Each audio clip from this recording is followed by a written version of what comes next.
grabando. Gracias. Bueno, ¿quién se acuerda de qué fue la última clase?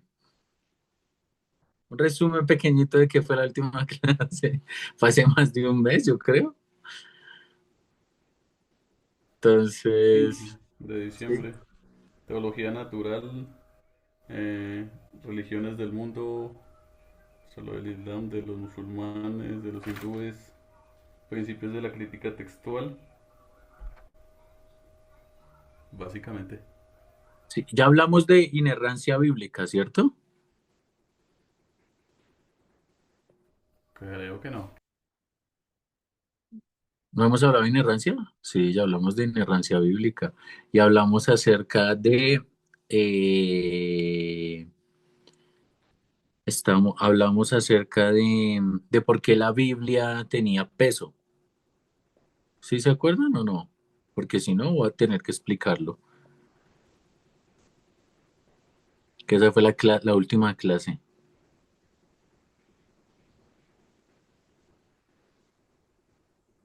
¿No? ¿No se acuerdan? Repasito ahí, por favor, profe. Bueno, listo. Vamos a hacer el repasito de inerrancia bíblica. Yo Listo, tengo aquí listo. Entonces, yo tengo aquí algunos apuntes, pero hace falta refrescar. listo, listo, va con todo. Buenísimo. Entonces vamos a hablar acerca de inerrancia bíblica e infabilidad bíblica. Entonces el primer tema es la inerrancia, para que lo escriban ahí. ¿Listo? Hola Dani, bienvenida. Por favor, escriban ahí en su Hola, cuadernito, inerrancia bíblica, que ese va a ser el tema con el que vamos a comenzar hoy. Espero ya terminar clase hoy de esa materia y si no, pues nos vemos dentro de 8 días con un tema pequeñito, pero comenzamos ya la otra materia. ¿Listo? Entonces, inerrancia bíblica. El argumento para inerrancia bíblica es que, puesto que es la palabra de Dios, la Biblia, estamos hablando de la Biblia, puesto que es la palabra de Dios y la palabra de Dios dice ser la misma palabra de Dios, entonces, si realmente es la palabra de Dios, su afirmación es verdadera. Sé que esto suena como un trabalenguas, es un trabalenguas, pero lo vamos a simplificar para que sea más fácil de entender. ¿Listo? El argumento simplificado es la palabra de Dios dice que es la palabra de Dios, así que debe ser cierto. Simple. O sea, lo anterior es esto. La palabra de Dios dice que es la palabra de Dios, así que debe ser cierto. Y un poquito más simple, un poquito más simple. La Biblia dice que es la palabra de Dios, entonces es cierto, debe ser cierto. Ese es el argumento frente a la inerrancia bíblica. Pero pues necesitamos saber qué es inerrancia, ¿no? ¿Qué significa esta palabra de inerrancia y por qué lo estamos tomando frente a la Biblia? Mm, Recuerdo la pregunta de Daniel hace ya más de 2 meses, tal vez, acerca de la Biblia y que a veces uno tiene conversaciones en la calle con personas que no están a favor de la Biblia, claramente, porque pues piensan que es un libro simplemente que lo escribieron quizá mortales, personas más pecadoras que cualquiera de nosotros, y tienen razón, o sea, son personas pecadoras, personas mortales los que escribieron la Biblia, pero esto no quiere decir que tenga errores o un argumento en contra para decir que no es verdad la Biblia. ¿Listo? Entonces, ¿cómo sé que realmente la palabra de Dios es la palabra de Dios? Y esto es lo que vamos a ver ahorita mismo, es un argumento en defensa a que la palabra de Dios tiene más peso que cualquier otro libro en todo el mundo. Cualquier otro libro en todo el mundo y en toda la galaxia, en todo el universo. ¿Listo? La Biblia tiene más peso histórico, más peso paleontológico, más peso humano, más peso lógico que cualquier otro libro escrito anteriormente. La Biblia es el compendio de muchos libros que fueron escritos por personas inspiradas por Dios. Ya vimos el tema de inspiración, pero no me voy a centrar ahí, sino que me voy a centrar en cómo yo hago para saber que realmente es palabra de Dios. Entonces, hablamos que porque la Biblia es la palabra de Dios y no cualquier otro libro de cualquier otra religión. Por ejemplo, el Corán, ¿no? En el Islam. Porque la Biblia es verdadera, porque la Biblia es verdadera y dice ser la palabra de Dios la Biblia y no tal vez el Corán. Porque no otro libro que también dice que es palabra de Dios, ¿no? Está el Corán, está la Bhagavad Gita, está el libro de los mormones, está la Atalaya, está una cantidad de libros, pero ¿por qué eso no es la palabra de Dios? Y tal vez dicen lo mismo, ¿no? Que también son palabra de Dios. ¿Y por qué sí la Biblia? Pues vamos a estudiar de una manera lógica, concreta, cuál tiene más peso a la hora de estudiarlo, cuál libro tiene más peso a la hora de decir, esta es la verdad. ¿Listo? Entonces, como ya vimos anteriormente, la inspiración, porque si Dios inspiró la Biblia, y pues bueno, en otras religiones, pues Dios también quizá inspiró a otras personas para que escribieran un montón de textos, ¿verdad? La respuesta es precisamente esta inspiración divina, porque si no, si Dios no fuera la fuente de la cual nace hacia el ser humano para poder escribir, pues no tiene sentido. No tendría sentido un libro más. Sería un libro más. Pero como Dios inspiró a los antiguos hombres de Dios a escribir todas estas palabras, pues entonces debe ser verdadera al momento de mostrarles las cosas que tenían que escribir. Las verdades más importantes del mundo vienen a ser verídicas precisamente porque Dios fue el que nos creó y no son simplemente invento humano. Sí, sí, sí, si fueran simplemente invento humano, pues serían tal vez algunos muy exagerados, otros serían bastante sin sentido, sin lógica, y como la Biblia es escrita por varios autores, pues no tendría sentido un libro con el otro, pero de una manera lógica y cronológica la Biblia tiene un sentido real y verdadero a la hora de poderlo estudiar. Entonces ustedes se dan cuenta que Dios inspira a todas estas personas y usa su forma de ser, pero con un mismo sentido. ¿Sí? La revelación de Jesucristo, la revelación de la salvación, que ya lo vimos en clases pasadas al hablar de inspiración. Y aquí fue el verso en el que nos hemos centrado en este curso de revelación especial, en este segmento de revelación especial. Y es el de segunda de Pedro 1, 18 al 20. ¿Sí? Lo voy a leer nuevamente, pero la idea es que nosotros lo podamos entender, interiorizar. Dice así: y nosotros oímos esta voz enviada del cielo, está hablando el apóstol Pedro, nosotros oímos esta voz enviada del cielo cuando estábamos con él en el Monte Santo. Tenemos también la palabra profética más segura, a la cual hacéis bien en estar atentos, como una antorcha que alumbra en un lugar oscuro, hablando de la palabra profética, la palabra, la Biblia, lo que tenían los apóstoles en su tiempo, hasta que el día esclarezca y el lucero de la mañana salga en vuestros corazones. Y dice el apóstol Pablo, que es lo que está en negrilla, y es lo que debemos interiorizar, entendiendo primero esto, que ninguna profecía de la escritura, nada de lo que está ya escrito, es de interpretación privada. No quiere decir que es que Omar tiene la revelación privada de parte de Dios. No quiere decir que Phyllis tenga la revelación privada. No quiere decir que Oscar, y es que yo tengo la última revelación.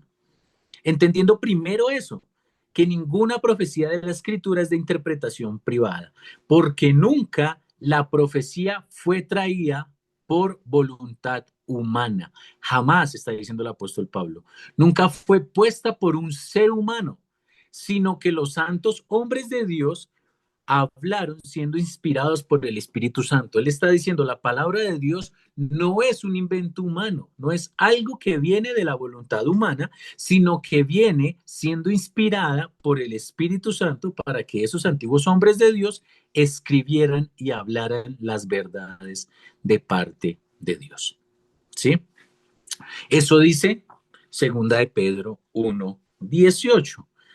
Pero entonces hay unos principios para saber si esto que está diciendo este hombre realmente lo escribió este hombre, para saber si lo que está escrito en los evangelios realmente fue lo que escribieron las personas que redactaron los evangelios, si realmente fue Juan, si realmente fue Mateo, Marcos, Lucas, si realmente fueron estas personas y además de eso, ¿quiénes eran?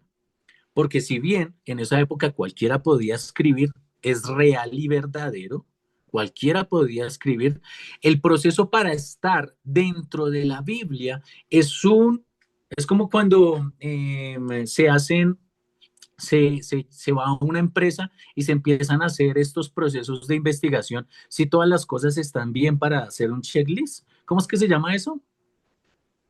Cuando se va a una empresa y se empieza a hacer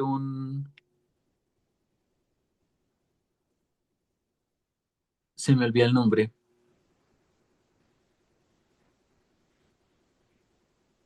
Se me olvida, que van a la empresa y empiezan, bueno, tienen lo de las normas que necesitan, check. Tienen lo de sanidad, check. Tienen lo de ¿Una auditoría? una auditoría, gracias. Entonces, es precisamente eso. La Biblia también pasó por unos pasos para saber si realmente es la palabra inspirada de Dios. Y eso se conoce como una crítica textual. Entonces, muchos estudiosos, personas que han pasado toda su vida estudiando, han preparado, han hecho una crítica frente a los textos que allí se encuentran, ¿sí? Y en la era científica y moderna en la que tú y yo estamos viviendo, nos preguntamos de diversas creencias que tenían todas estas generaciones anteriores, pues había escepticismo si realmente lo escribió el apóstol Juan, si realmente lo escribió, quién escribió todos estos versículos. Y nosotros, como cristianos a la hora de leer, pues no dudamos de que lo hayan escrito ellos. Pero hay personas que sí han dudado de esto y se han puesto a investigar si realmente estas personas fueron las que escribieron estos versículos. Y se encuentran principios para descubrir si es verdadero o no verdadero lo que está dentro de la Biblia. Si estas personas realmente lo escribieron y si estas personas realmente lo escribieron, entonces nos damos cuenta que son verídicos, reales, son que han pasado su debida auditoría y por eso, por el peso que tienen histórico, por el peso que tienen en crítica textual, porque pasaron todo en check, check, check, check, check, podemos darnos cuenta que sí son verdaderos y tienen su peso histórico. ¿Listo? Dado que los manuscritos originales se han perdido algunos desde hace mucho tiempo, ¿cómo entonces sabemos que lo que hoy leemos en la Biblia es lo que los autores realmente quisieron escribir hace mucho tiempo y que no han sido adulterados todos estos escritos? Y como en la época antigua no habían impresoras, no habían fotocopias, no había nada de esto, pues las personas lo único que tenían era o el hablar uno con el otro o la escritura para poderlo pasar de generación a generación. Y ahí es donde nosotros podemos entrar a estudiar lo que ellos escribieron. Es lo que nosotros vamos a entrar a estudiar. ¿Listo? Entonces, les voy a poner un ejemplo de algunas etapas de un documento antiguo. Supongamos que el documento escrito por el autor originalmente se escribió en el año 500 antes de Cristo. Aquí está. ¿Logran verlo? En el año 500 antes de Cristo, ¿cierto? El documento escrito por el autor original fue en ese tiempo, ¿listo? Pero nos dimos cuenta que eso estaba allí descrito, ¿verdad? Eso lo escribieron. El original pues está en el 500 antes de Cristo. Empiezan las personas como, bueno, el original, esta persona lo escribió en el 500 antes de Cristo, y la primer copia aparece en un lapso de 1000 años. ¿Sí? Ven la linecita de 1000 años. La primer copia y la segunda copia aparecen en un lapso de unos 1000 años. Y en el año 500 después de Cristo, pues encontramos una copia que se preserva de este documento escrito por el autor originalmente, como si alguien hubiera copiado todo totalmente. Entonces, Omar enseña. La primera copia aparece por allá en el 700, que dice Omar enseña, y la segunda copia por allá en el 500 después de Cristo, o sea, 1000 años después, que dice Omar enseña. Ahí está esas dos copias. No hay ningún problema con eso. Eso es una de las cuestiones que se usan en la crítica textual. Y la tercera copia aparece por allá en el 800, 900 después de Cristo. ¿Qué tal? Aparece una tercera copia que dice Omar enseña. ¿Listo? Menos posibilidades de errores de copia se encuentran cuanto más corto es el tiempo, ¿verdad? Porque pues entre 500 a 400 años después del escrito, pues uno dice, uy, es que ya pasaron 500 años, es harto, ¿no? Es harto para que aparezca una copia, para que alguien haya hecho una copia basándose en el original. O 1000 años después, uy, ya es harto, entonces empieza como uno a dudar. Pero en cuanto más cercano es la copia frente al original en tiempo, pues tiene un poquito más de veracidad, ¿no? Si alguien escribe hoy, Omar enseña, y mañana lee esa frase, y mañana alguien más escribe Omar enseña, y después de 200 años alguien escribe Omar enseñó, ¿a quién le voy a creer yo? Pues al que está más cerquita, ¿no? Eso es lógico. Yo le voy a creer al que está más cerquita. Entonces estos estudiosos empezaron, oiga, no, pues necesitamos entender qué es lo que está más cerquita del original, cuándo fue escrito, cuándo se encontró la primer copia y qué es lo que está pasando con todo esto. Y eso es crítica textual, eso es crítica textual.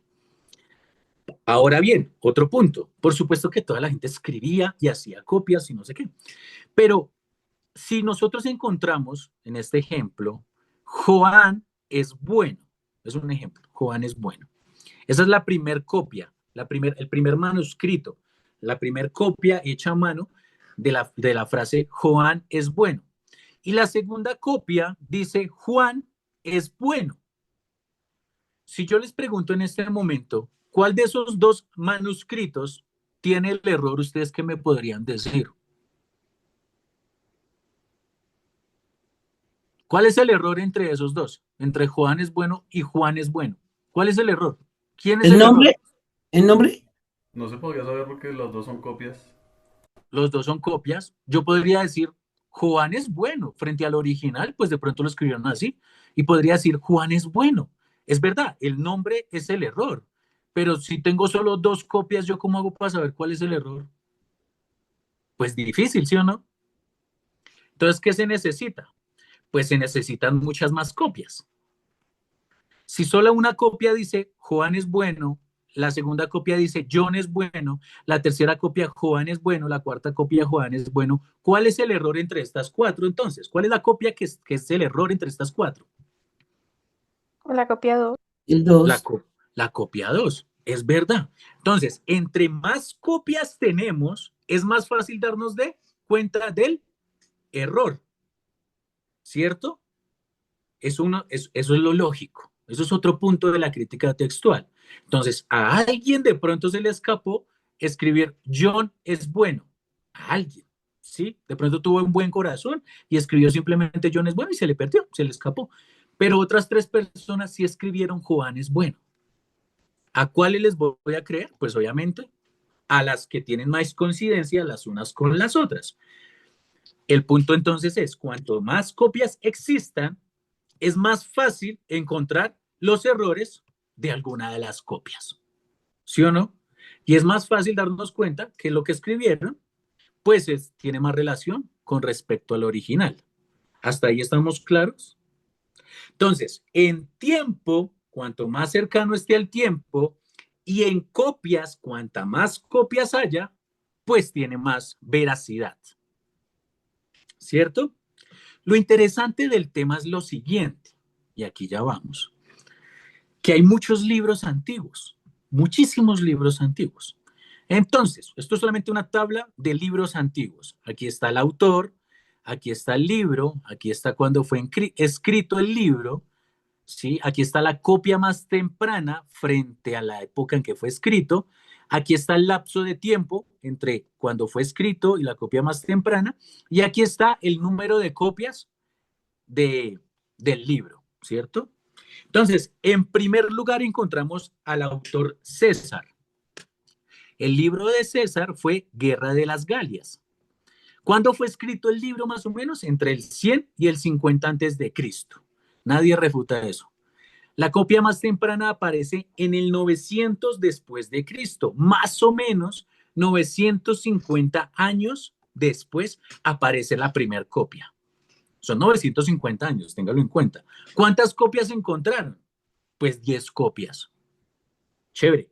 Nadie duda de ese libro, nadie duda diciendo es que no, César de verdad le hicieron una falsificación y escribieron. Nadie duda de eso, nadie.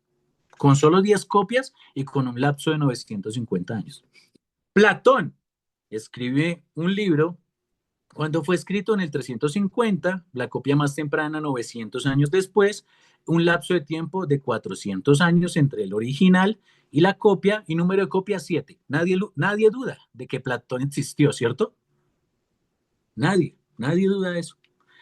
Homero escribe la Ilíada en el 800 antes de Cristo, la copia más temprana más o menos en el 400, un lapso de tiempo de 400 años, pero hay 643 copias. Ya uno dice, uy, es bastante, claro, chévere, con un lapso de tiempo de 400 años. Y así hay muchas personas que escribieron y muchas personas que hasta el sol de hoy, ninguno de ellos se duda de su existencia ni se duda de sus libros. Con 643 copias, 8 copias, más o menos 1300 años de diferencia entre el original y la copia. Nadie duda de ese cuento, nadie. Entonces ustedes preguntan, venga, ¿quién es Homero? No, eso por cultura general, el que escribió la Ilíada, existió, sí, ¿cuándo? Por allá, no sé en qué año tan. Y la gente empieza a decir que existió. Y es bien interesante, nadie duda de eso. Lo más interesante de este tema con respecto a la Biblia es que cuando comparamos los escritos antiguos, el lapso de tiempo es mínimo y las copias son bastantes. Entonces, el manuscrito de John Ryland con respecto al Nuevo Testamento, ¿cuándo fue escrito ese manuscrito? Más o menos en el 90 después de Cristo.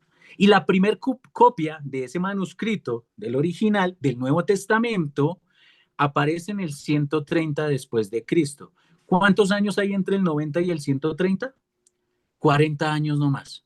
No son 900, no son 1000, no son 1200, no son 1000 nada. Son 40 años. Otro manuscrito del Nuevo Testamento, una persona que hizo una copia de lo que tenían, de lo que escribieron los apóstoles.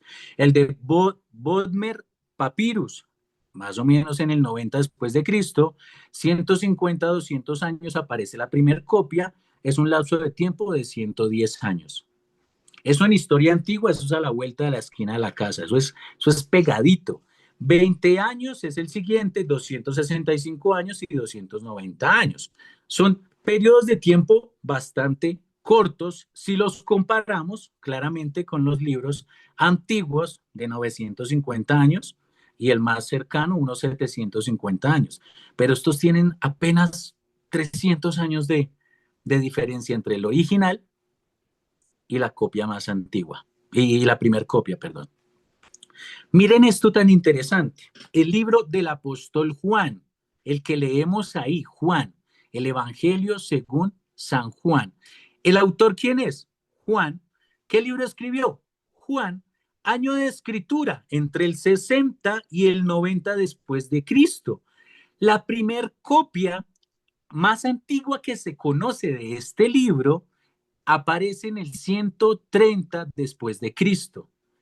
Distancia entre el tiempo en que lo escribió el apóstol Juan y la primera copia son 50 años. Número de copias, algunos fragmentos. Hasta ahí, todo bien. Algunos libros del Nuevo Testamento están escritos, la gran mayoría, todos, entre el 30 y el 120. Ahí están los libros del Nuevo Testamento, algunos libros. Una primer copia más antigua, unos 200 años después de Cristo, o sea, es un lapso de tiempo bien cortico. Son unos 100 años de distancia. La mayor parte del Nuevo Testamento está escrita entre el 30 y el 120, lo mismo, y la primera copia más antigua, unos 150 años después, 150 después de Cristo aparece, unos 150 años de diferencia entre el uno y el otro. ¿Listo? Y el Nuevo Testamento completo, aquí está el Nuevo Testamento completo, que se escribe entre el 30 y el 120, la copia más antigua aparece en el 225 después de Cristo, la copia más cercana al año de escritura aparece en el 225, y eso en distancia de tiempo, más o menos, son unos 225 años, más o menos, así ya realmente exagerando porque la cuenta da 150 años más o menos. ¿Cuántos número de copias hay frente al original? Más de 5.600 manuscritos de todo el Nuevo Testamento. De todo el Nuevo Testamento. En historia antigua, en libros antiguos, la Biblia tiene un peso frente a número de copias y frente a cercanía en años del original que ningún otro libro antiguo. Y eso le da un peso a la Biblia extravagante. O sea, por encima de cualquier otro libro de la antigüedad.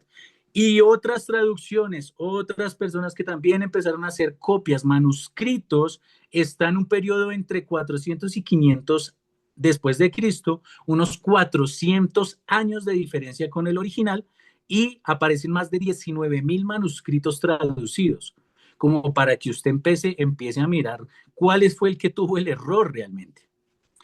Si sumamos todo esto, nos da entre 50 y 400 años de distancia de tiempo y más de 24.900 manuscritos para encontrar el error. Entonces, si ustedes se dan cuenta, frente a los libros antiguos, la Biblia, el Nuevo Testamento, tiene un peso que ninguno ha podido superar, y ya con lo que tenemos del 2026, ninguno lo va a superar jamás. La Biblia es un regalo que tenemos de parte de Dios y tiene un peso histórico que ningún otro libro de la antigüedad lo va a poder igualar jamás. No lo iguala el Corán, no lo iguala la Bhagavad Gita, no lo iguala absolutamente nada. Lo más tremendo del caso es que tenemos muchos escritos que hablan de que estos apóstoles, de que estas personas escribieron la Biblia. Ahora bien, McDowell dice lo siguiente: tenemos más de 24.000 copias de manuscritos de porciones del Nuevo Testamento en existencia hoy en día. Ningún otro documento antiguo ni siquiera se acerca a tales números y certificación. En comparación, la Ilíada de Homero es el segundo con solamente 643 manuscritos que aún existen, pero es que la Biblia tiene 24.000. Y nadie duda de la Ilíada, con 643 manuscritos, pero ¿por qué sí de la Biblia con más de 24.000? Entonces, lo que tenemos dentro de la Biblia es una belleza, es una hermosura, es lo más rico en literatura que puede existir. Eso es lo que tenemos nosotros en la Biblia. Y a eso, con este peso histórico, con esto que estamos hablando del peso histórico, solamente hablando del peso histórico porque de ahí para allá es mucho más profundo, hablamos de la inmunidad de error.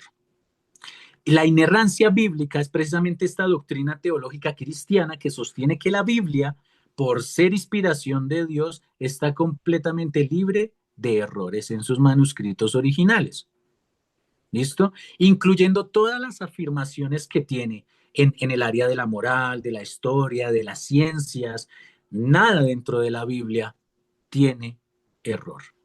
Si llegáramos todos nosotros a decir que la Biblia tiene error, estaríamos diciendo entonces que Dios, al ser soberano, no es perfecto, sino que comete errores y por ende no podría ser Dios. Un Dios con errores no puede ser Dios.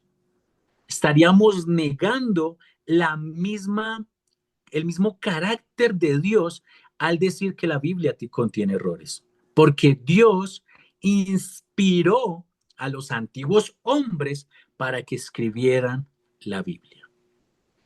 Ahora bien, muchas personas escribieron en esa época, ¿sí o no? Entonces encontramos un montón de libros y libros y libros, también bastante antiguos, que aparentemente diría uno, no, pero eso también puede ser inspiración de Dios, porque no están dentro de la Biblia, por ejemplo, porque solamente 66 libros y dónde están los demás libros. Pues si esos libros no pasaron la auditoría de la crítica textual, es porque errores tenían. Y si tenían errores, no eran dignos de estar en el canon bíblico. ¿Listo? Por eso les decía yo la vez pasada, lo que hay en la Biblia es lo más puro que podemos encontrar. Es lo más puro, es lo que podemos tomar como doctrina porque es puro. No hay errores en lo que tenemos dentro de la Biblia. ¿Sí? No solamente debió porque muchas personas lo han estudiado, estudiosos, teólogos, no, sino porque Dios, dentro de su poderío, dentro de lo que Él ha deseado y querido, dentro de su carácter perfecto, hoy nos regala estos 66 libros que tenemos para leer. Y decir que le hace falta un libro sería negar entonces el carácter de un Dios perfecto. Si me hago entender, muchas personas dicen, no, pero es que este libro, no sé qué, que era lo que Dani la vez pasada estaba comentando, pero a la hora de estudiarlo nos damos cuenta que le faltan pedazos, que no es muy lógico, que pareciera que fueran más fábulas, historias inventadas, aunque hayan aparecido y sean bastante antiguos. Si me hago entender, aunque estén en esos lugares y sean bastante antiguos. Entonces hay un estudio bien interesante acerca del libro de Enoch, porque ¿dónde fue encontrado estos libros? ¿Dónde fueron encontrados estos libros? En las cuevas de Qumran, donde pues aparecían personas que estaban viviendo allá, que estaban en contra de un régimen. Muchas cosas históricas están pasando a la hora de encontrar todos estos libros. Y debido a que todo esto histórico está pasando, pues los estudiosos dicen no podemos meter este libro en el canon porque aparentemente contamina y tiene errores. Por ende, no pasa la auditoría para estar en el canon bíblico. Y eso hace a Dios perfecto y a la Biblia inerrante. ¿Listo?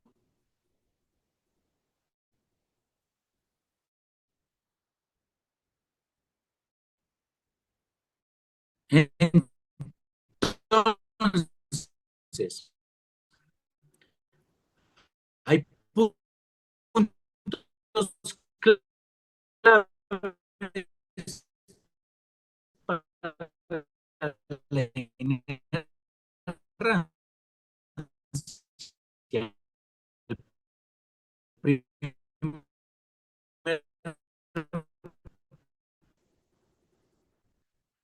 Ya los dije.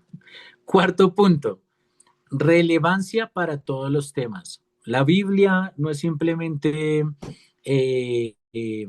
un libro que te dice cómo hacer las cosas bien en tu casa.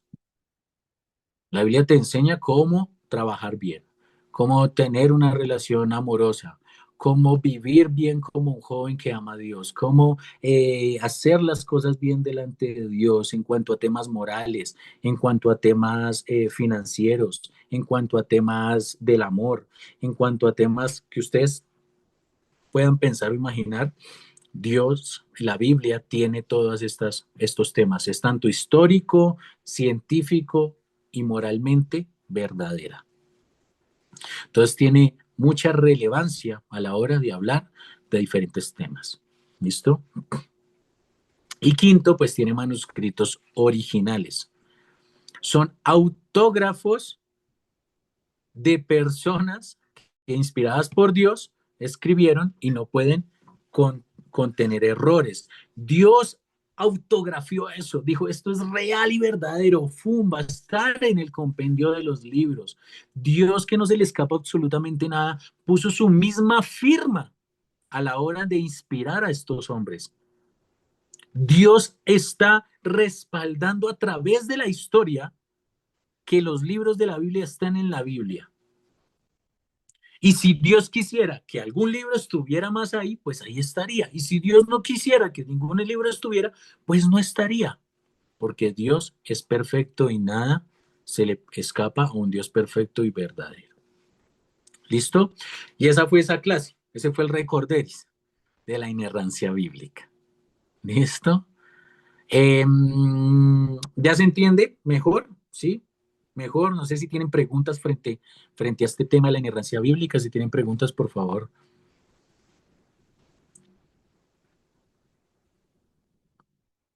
Está claro. Miren, yo los insto de verdad a que puedan buscar. Hay muchos más cosas frente a la crítica textual. Hay libros enteros frente a la crítica textual.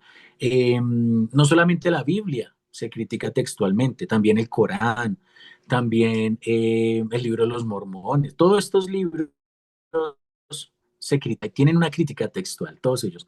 Y la Biblia es lo mejor que hay, o sea, pasa por encima de todos ellos, pero borrados, borrados, borrados, borrados por años, años y años de antigüedad, de tiempo, de manuscritos, de lógica, de coherencia, de relevancia, de personas, de libros extrabíblicos que hablan de la misma Biblia, de muchas cosas, ¿sí?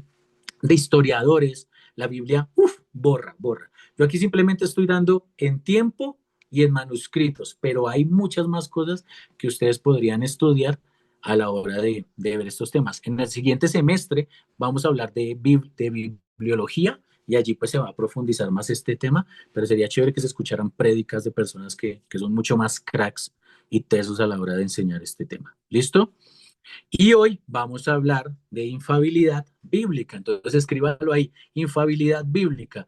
Son muy parecidos, son muy parecidos. ¿Listo? Son la inerrancia e infabilidad bíblica técnicamente es la misma historia, pero tiene otros punticos. Entonces, hay dos puntos de vista frente a la infabilidad bíblica. Escríbalo ahí. Dos puntos de vista frente a la infabilidad bíblica. El primer punto de vista dice que la Biblia es la única regla infalible en cuanto a la fe y práctica. Y el segundo punto es que la Biblia es únicamente infalible cuando habla de fe y práctica. Entonces, si bien la Biblia es la única regla en la que podemos hablar de fe y práctica, el otro punto de vista dice que únicamente la Biblia no contiene errores ni comete errores a la hora de hablar en cuanto a la fe y cuanto a la práctica.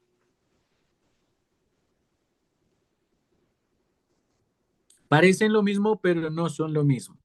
No son lo mismo. Escríbalo bien porque no son lo mismo. Hablemos del punto de vista número 2. Si la Biblia únicamente no contiene errores a la hora de hablar de fe y de práctica, pues la historia y todo lo demás no tendría peso, ¿verdad?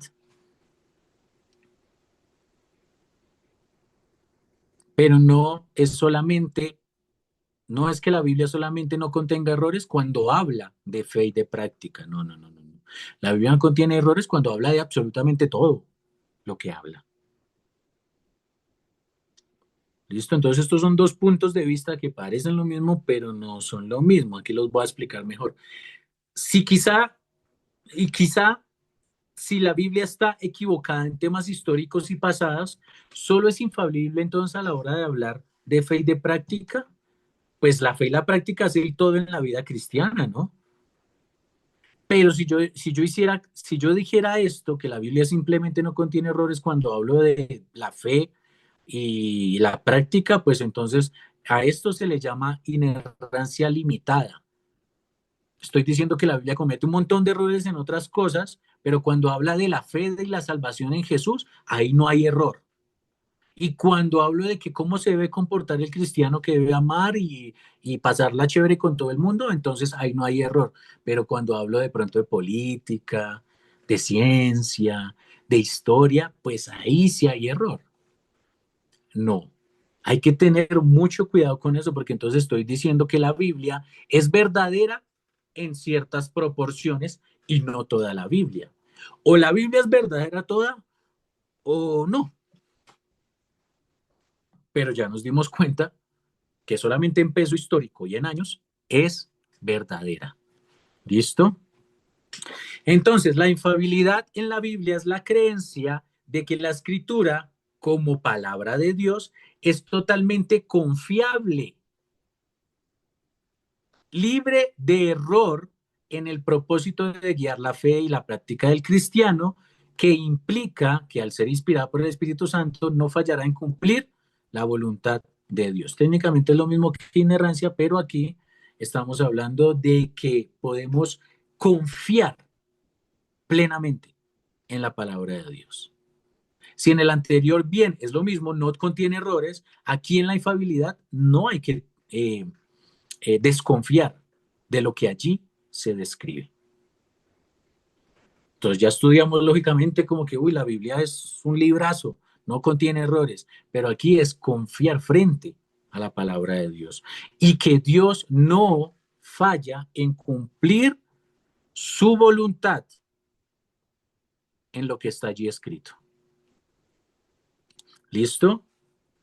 La Biblia es inmune al error, inmune al error. Y por eso este curso se llama Prolegómenos, la introducción, las bases de lo que vamos a ver en todos estos semestres, en lo que vamos a ver en los próximos 3 años. Estas son las bases. Si no nos basamos en creer y confiar de que la Biblia es verdadera, pues este seminario tal vez no es para usted.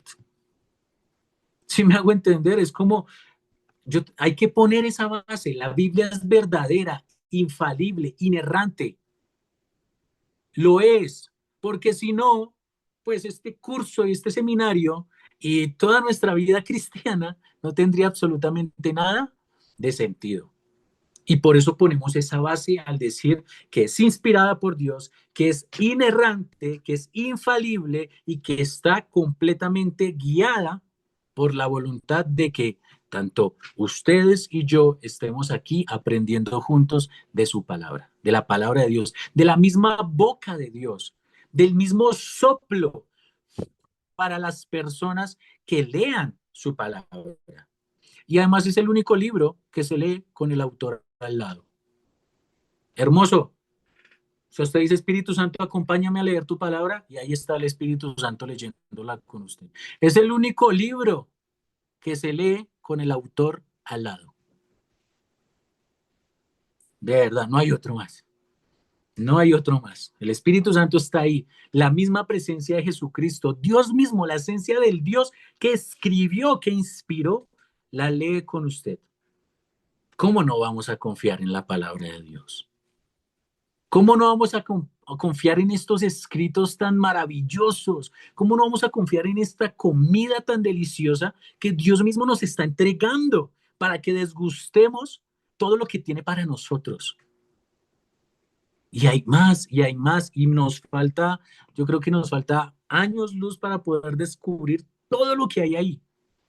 y como hablamos, no es todo lo que es Dios, porque Dios es más grande, solamente que aquí en la Biblia decidió revelarse al ser humano para que encontráramos quién es Dios, salvación, propósito y todo lo que estuvimos hablando. Pero Dios es más grande. Dios es mucho más grande que todo esto, pero Él decidió revelarse al ser humano especialmente a través del Hijo y de la palabra de Dios. ¿Listo? Puntos claves frente a la infalibilidad bíblica. Primero, pues es una inspiración divina. Hemos hablado mucho de la inspiración divina. Es un soplo, ¿se acuerdan? Exhalada por Dios. Eso es lo que significa inspiración. Soplo de Dios, exhalado por Dios. Es Dios mismo soplando. Es el aliento de Dios en sus mensajeros, en sus autores para escribir este mensaje. Segundo punto clave, no hay error, tiene ausencia de error.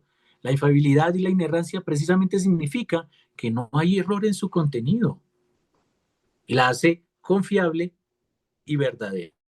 Verdadera y confiable. Y nosotros como cristianos, como personas que estamos estudiando la Biblia, debemos confiar en ella. Miren, yo les he contado el testimonio de la época en la que casi me vuelvo otra vez ateo, porque me puse a estudiar teología aquí en este curso. Tenía muchas vainas, mano, tenía muchas vainas en mi cabeza, casi me vuelvo otra vez ateo, pensando en el bien y el mal, en el tema moral. Pensando en todo esto, yo no podía concebir todo esto del tema moral y Dios es bueno o malo. Y en todo este tema yo estaba hablando y yo no puedo ser. Y lo único que yo tenía era confía en Dios, confía en su palabra, confía en su palabra. Todo lo que está ahí escrito, aunque parezca como, parce, me entra en reversa, hay que confiar en la palabra de Dios. Y confiando y confiando y confiando, me puse a seguir estudiando, leyendo, yendo más allá, hasta que encontré de parte de Dios, yo creo que fue Dios muy bueno conmigo, de decirme, esta es la respuesta frente a lo que estás buscando. Y pude encontrar un punto que yo digo, Dios es bueno totalmente. No fue fácil, creo que duró unos como 4 meses dudando duro, pero al final pude darme cuenta que es confiable y verdadera. Y, y, y después de ese tema, yo creo que me enamoré mucho más de Dios al encontrar todo esto. Y si alguno de nosotros quizá estamos luchando con ciertas cosas, porque es normal del ser humano estar luchando con cosas, no es normal ceder frente al pecado, pero sí es normal la lucha. Yo solamente les puedo decir, confíen en Dios que van a encontrar respuesta frente a la situación que se estén viviendo, confíen en Dios que van a encontrar respuesta frente a las dudas que estén viviendo en su corazón o en su cabeza, confíen en Dios porque Dios realmente lo va a hacer en algún momento nos va a dar la respuesta frente al tema que estemos buscando. ¿Listo? Ese es lo único que yo puedo realmente decir porque Dios es bueno. Y tercer punto clave, pues la infalibilidad se basa en el carácter de Dios al entender que siendo un Dios omnisciente, santo y perfecto, no puede cometer errores a la hora de inspirar a sus mensajeros. ¿Listo? Por eso es importante al momento de dar una profecía, de orar por alguien, ¿cierto? Darse cuenta que uno comete errores, pero Dios no. Por eso la palabra de Dios es la profecía más segura. Mira, te quiero regalar este versículo. Quiero darte esto. La palabra de Dios dice esto y quiero leértelo. Es para ti, porque es lo más seguro que hay. Nosotros cometemos errores. La palabra de Dios no comete errores. ¿Listo? Y se basa en la omnisciencia y santidad y perfección de Dios. Salmo 19:7 dice lo siguiente: la ley de Jehová es perfecta, que convierte el alma. El testimonio de Jehová es fiel, que hace sabio al sencillo. Así o más clarito, claritico. El testimonio de Jehová es fiel. Es fiel y verdadero todo lo que Dios tiene para nuestras vidas. ¿Listo? Infalibilidad es sin defecto, es incapaz de tener un error. Infalible, la palabra infalible, es lingüísticamente un poquito más arriba, más excelso que inerrancia. Por eso hablamos de inerrancia y a la hora de confiar plenamente, lo nombramos un poquito más alto que inerrancia. Lingüísticamente infalible es más excelso que inerrancia. Pero técnicamente es el mismo cuento, solamente que aquí le agregamos confianza. Y la autoridad de la Biblia para la iglesia descansa en que, pues obviamente, es la misma autoridad de Cristo. Nosotros, siendo la iglesia, descansamos en que la autoridad que tiene la Biblia es la misma autoridad que tiene Cristo, al ser palabra de Dios. ¿Listo? Eso es muy importante, es muy importante. No podemos decir es que los evangelios son verdaderos y todo lo demás no, porque como los evangelios me hablan de Jesús, pero todo lo demás no. Entonces, pues no, la Biblia tiene la misma autoridad cuando habla de Jesucristo y cuando quizá te está hablando de cosas morales, y la misma autoridad cuando está hablando del Antiguo Testamento en Génesis, y la misma autoridad cuando habla en los Salmos, es la misma autoridad y está hablando del mismo hombre, revelando a Cristo mismo y la salvación para el ser humano allí descrita. ¿Listo? Entonces esto es importante tenerlo en cuenta. La autoridad de la Biblia para la iglesia descansa en que es la misma autoridad de Cristo. Es que Cristo me dijo y me habló y tal vez tu cabecita está jugando ahí cositas imaginativas, pues bueno, muestra un versículo, algo, ¿no? De que realmente Dios te está hablando, de que realmente Dios te está hablando. Porque si no podemos caer en el error de pensar que quizá Dios nos está hablando, pero necesitamos un sustento eh, bíblico para esto. No estoy diciendo que Dios no nos hable. Sí, yo creo que Dios nos habla a todos. Creo que a la hora de orar por alguien, Dios se puede estar hablando totalmente. Pero también he visto que se han cometido errores. Entonces, para evitarnos los errores y los problemas, pues ahí está precisamente la Biblia. ¿Listo? Pero entonces, Jesús y la Biblia, ¿qué? Ponga ese tema también bien grande ahí en su cuaderno. Jesús y la Biblia. ¿Qué dijo Jesús de la Biblia? ¿Qué dijo Jesús de la Biblia? ¿Qué habló Jesús de la Biblia? ¿Qué opinión le merecía a Cristo a las escrituras, a todo el Antiguo Testamento? ¿Qué opinión tenía Jesucristo frente al Antiguo Testamento? Y Jesús se refirió al Antiguo Testamento en términos inequívocos para señalar que se trataba de libros inspirados por Dios. O sea, Jesucristo mismo está diciendo la Biblia es la inspiración de Dios. Se los voy a mostrar en ciertos versículos. Miren, Jesús hizo sus palabras. ¿Se acuerdan de esta palabra? Porque escrito está. ¿Se acuerdan de eso? Que aparece bastantes veces en la Biblia, sobre todo cuando el diablo fue a tentar a Jesucristo. Y ahí está, los judíos usaban este término, escrito está, para designar que es un libro sagrado y debidamente inspirado. Los judíos usan ese término, escrito está. Escrito está. Lo que está escrito, escrito está. Es sagrado, es divino, inspirado. Jesús se refiere a 4 de los 5 libros del Pentateuco y a todo el Antiguo Testamento, Salmos, Isaías, Malaquías, Zacarías, y habla de ellos en Mateo 4:4. Que por favor, Dani, ayúdame a buscar Mateo 4:4. ¿Listo? Osquitar, ayúdame a buscar Mateo 6:7. Y Andresito, Mateo 11:10. ¿Listo? Y cuando lo tengas, Dani, ¿En qué léelo. versión quieres que lo lea? Está bien, Reina Valera. Ok. Dice, mm, él respondió y dijo, escrito está, no solo de pan vivirá el hombre, sino de toda palabra que sale de la boca de Dios. Uf, poderoso. Escrito está, no solo de pan vive el hombre, sino de todo lo inspirado que sale de la boca de Dios, de toda palabra que sale, del soplo, de la exhalación de la palabra de Dios. ¿Listo? ¿Qué dice Mateo 6:7? 6, 7. Y orando no uséis vanas repeticiones como los gentiles que piensan que por su palabrería serán oídos. Sí, síguelo, porfa. Mm, no hagáis pues semejantes a ellos, porque vuestro Padre sabe de qué cosas tenéis necesidad antes que vosotros le pidáis. Bueno, entonces ahí está Jesucristo hablando de la palabra de Dios, pero creo que estoy equivocado con ese Mateo 6:7. Mateo 11:10, ¿qué dice?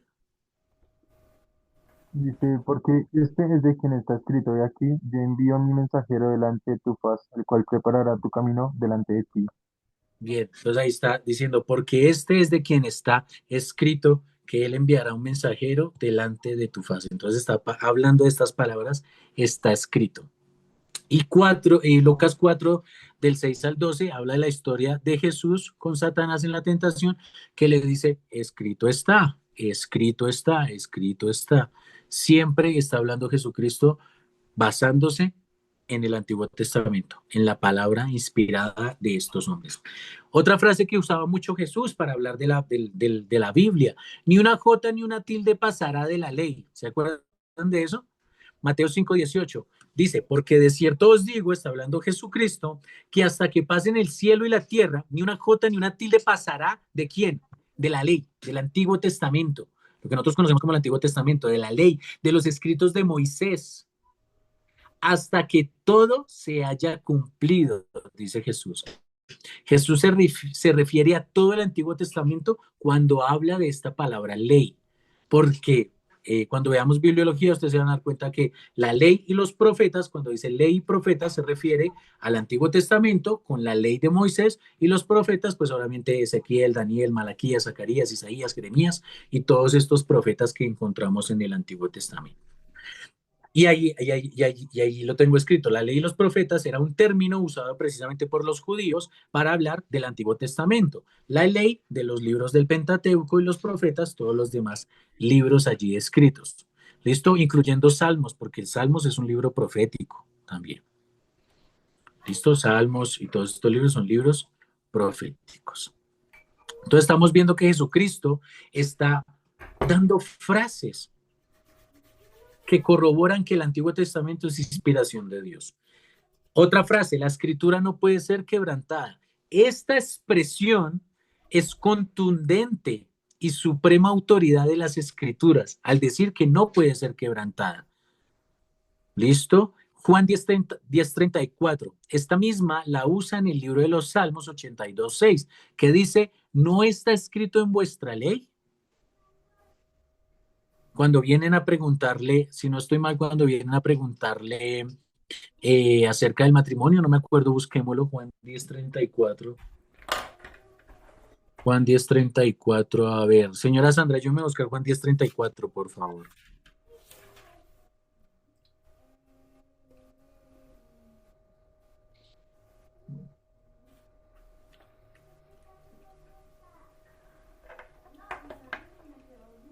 ¿Qué se me hizo? ¿Y ahora qué se me hizo?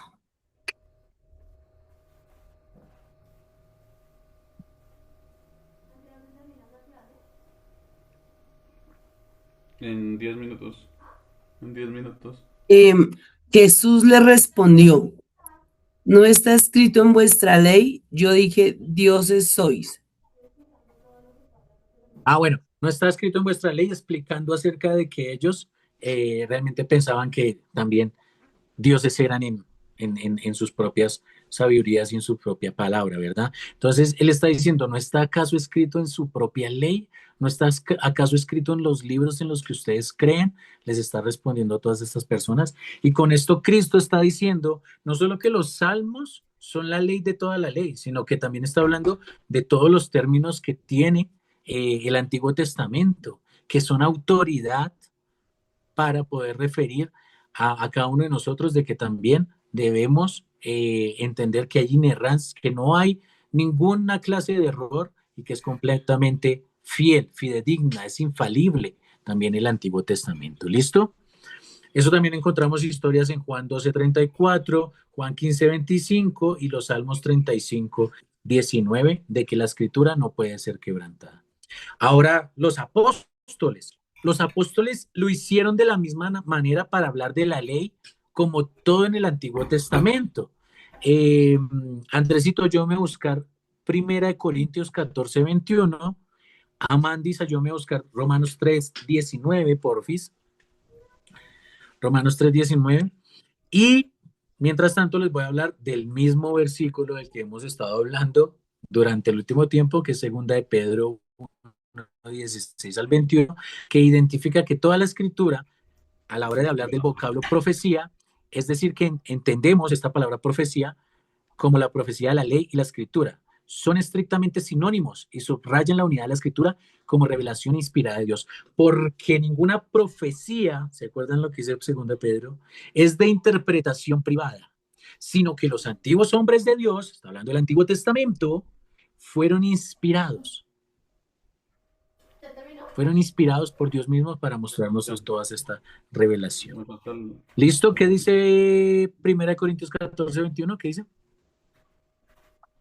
Dice, en la ley está escrito, en otras lenguas y con otros labios hablaré a este pueblo, y aún así morirán, dice el Señor.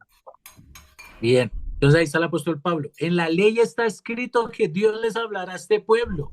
Entonces, ¿qué se está refiriendo? Que la ley y el Antiguo Testamento tiene peso y que Dios cambiará y hará algo con ese pueblo. Romanos 3:19. Em, mm, pero sabemos que todo lo que la ley dice, lo dice a los que están bajo la ley, para que toda boca se cierre y todo el mundo quede bajo el juicio de Dios.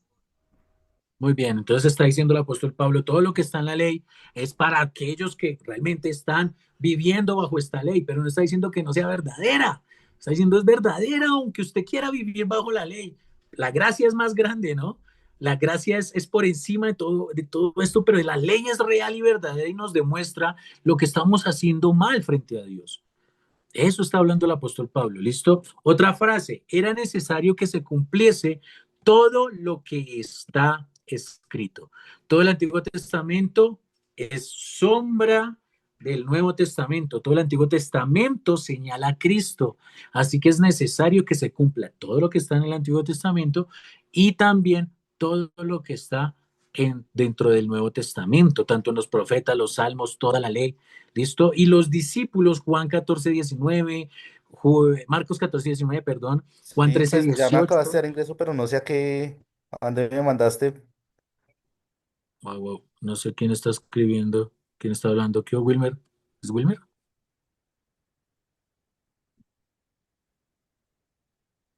Sí, ya escribí ya les escribí. O sea, pero me Wilmer, metiste Sí, es fue, Wilmar. yo estoy me metiste fue a seminario. Wilmer, desconéctese. Ya fue. Era necesario que se cumpliese todo lo que está escrito. ¿Listo? Entonces, Marcos 14:19, Juan 13:18, Juan 17:12, Jesús advertía a los discípulos que todo lo que estaba escrito debía de hallar el cumplimiento ¿en quién? En Jesucristo. Entonces, la Biblia está hablando de Jesucristo de principio a fin, demuestra que es inspirada, de principio a fin es inerrante, de principio a fin es confiable, de principio a fin habla de cumplimientos. Cumplimientos. Cómo no voy a creer en lo que dice el Nuevo Testamento? Se ha de cumplir, aunque mucho no se haya cumplido todavía. Todo eso se va a cumplir. Si se cumplió en el Antiguo Testamento, ¿por qué he de dudar del Nuevo Testamento? ¿Listo? Y otra frase que Jesús decía era, escudriñad las escrituras, perdón, escudriñad las escrituras, porque es necesario, porque os parecéis que en ellas hay vida, porque nos parece que en ellas hay vida. Jesús quiere que leamos la Biblia, Jesús lo quiere. Jesús quiere que en todo este seminario leamos la Biblia y por eso el pastor las está poniendo a leer todo Génesis, que es bien grande. Y ahorita se viene la ley, ¿no? Éxodo, Levítico, eso es hermoso. Eso es hermoso. Jesús quiere que tú leas la Biblia, pero no seamos como ciertas personas que leemos, pero hacemos oídos sordos. Y Jesús dijo, el que tenga oídos para oír, que oiga, ponen un velo en su corazón, basando según 2 Corintios 3:15. Ellos dan testimonio de Cristo. La finalidad de las escrituras, que son inspiradas por Dios, es guiar a cada lector a la revelación y testimonio de Cristo. Y la finalidad es conducir al lector a encontrar la vida, es decir, a Jesucristo mismo.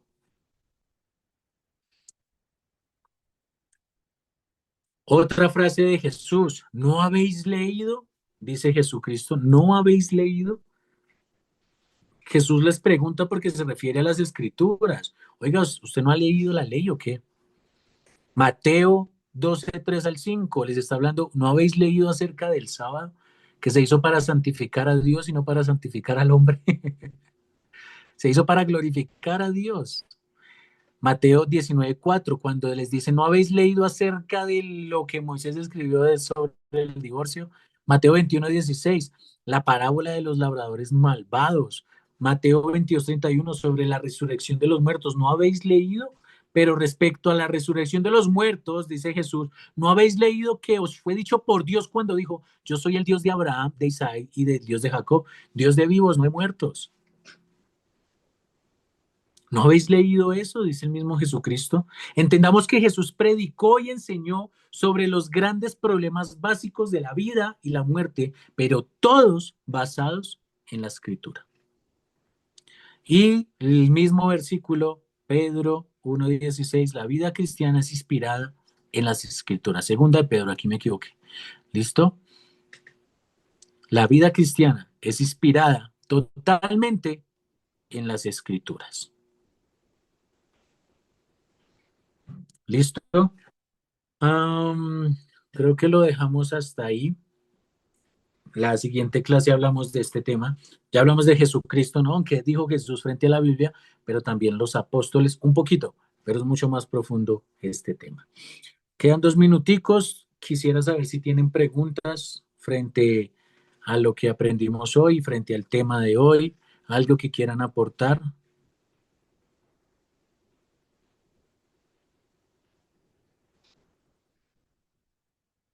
¿Todo quedó clarito? Sí. Listo, listo, súper bien. Entonces, ya me queda solamente el tema. Señora, Perdóname, sí, qué pena contigo. dale. ¿Tú me podrías en tus palabras decirme entonces qué es inerrancia y infabilidad? O sea, en tus palabras, para yo poderlo como comprender así fácil. Sé que Listo. es que siempre es un poco confuso Sí, sí, sí. Listo, y a ver si lo entendí, si me hago entender. listo, listo. Inerrancia e infabilidad libre de error. Eso es, inerrancia e infabilidad libre de error. Cuando decimos inerrancia bíblica, estamos diciendo que la Biblia es libre de error, no tiene error. Y infabilidad, también estamos diciendo que no tiene error, pero es un poquito más, como lingüísticamente hablando, como que le da más poder decir que es infalible, porque dentro de la infabilidad le agrego confianza en la palabra de Dios. Pero las dos es libre de error. La Biblia no comete error, no tiene error. ¿Listo? Y en la infabilidad simplemente digo que confío plenamente en que no tiene error. Gracias, Omar. Listo, a ustedes gracias, chicos. Entonces, Dios los bendiga. La próxima clase comenzamos con taller, terminamos este tema de los apóstoles y la Biblia y comenzamos con taller de maestros. Listo, entonces, oremos. Bueno, Jesús, gracias por tu palabra, por tu presencia y por tu amor. Gracias por enseñarnos. Gracias por darnos un tiempo más, un año más de poder predicar de ti, poder aprender todo lo que tú dices en tu palabra. Señor, yo te pido que te reveles tan profundamente a cada uno de nosotros, Dios, que podamos confiar plenamente en ti, que podamos confiar plenamente en tu palabra, que podamos confiar en que todo lo que tú has hecho, Señor, no tiene error porque tú eres perfecto, porque tú eres santo, porque tú eres maravilloso y porque tienes todo bajo control. Jesús, te amamos, te adoramos y te exaltamos por toda la eternidad, Jesús. Te pido que, Señor, todo esto inunde nuestro corazón, Señor, tanto y tan profundo que nos enamoremos aún más perdidamente de ti. En tu nombre, Jesús, te adoramos por siempre. Amén y amén. No se desconecten, esperen al pastor acá.